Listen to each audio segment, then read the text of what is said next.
Okay, so what is your name? Basil. Okay, and where are you from? I'm from Moscow. Okay, what trends would you say are popular in Moscow? Well, I'd say that the main European trends are pretty popular, this is Italy, of course.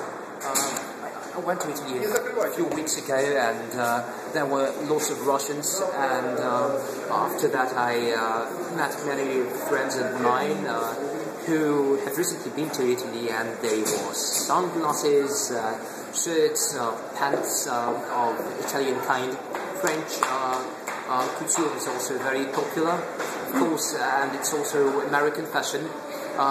Maybe student fashion, some brands like Stone Island, not sure whether it's American or not, or Gant, for example. And what I want to say is that we have maybe all kinds of fashion here, and while it's the same thing as in any really big city, that's not only fashion of different countries and cities, but also the vogue of different epochs. For example, cities are pretty popular now. For example, very short ties, not wide at all, or many different kinds of hats coming from the 30s, for example, and so on. Would you say, how would you describe Moscow style? Would you call it very minimal, or for example, in America, there are parts of America where people like to go very over the top. They wear a lot of accessories. They want jewels and rhinestones on everything. Is Moscow like that? I think Moscow is pretty eclectic, and you can speak about several classes of people. For example, there are nouveau riche, wealthy people. Of course, they wear a lot of accessories, and they prefer Gucci, for example, or Armani, and brands of this kind. And there are students.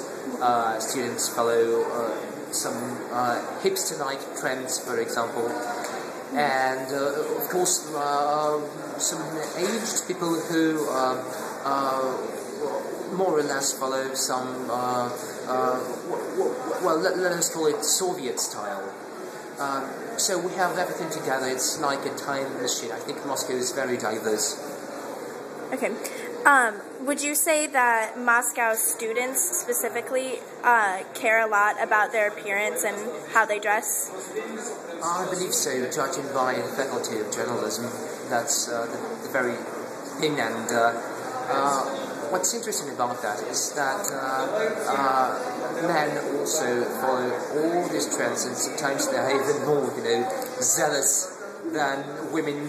And that's interesting. It's speaking about Kremlin, and people who work for Kremlin, they are very stylish.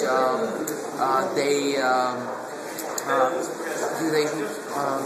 show us an example of extreme mannerism sometimes, and many of them are metrosexuals, and that says a lot. Mm-hmm. Okay, and then let's just take a look real quick at what you're wearing. Yes. Okay, well, thank you. That's all.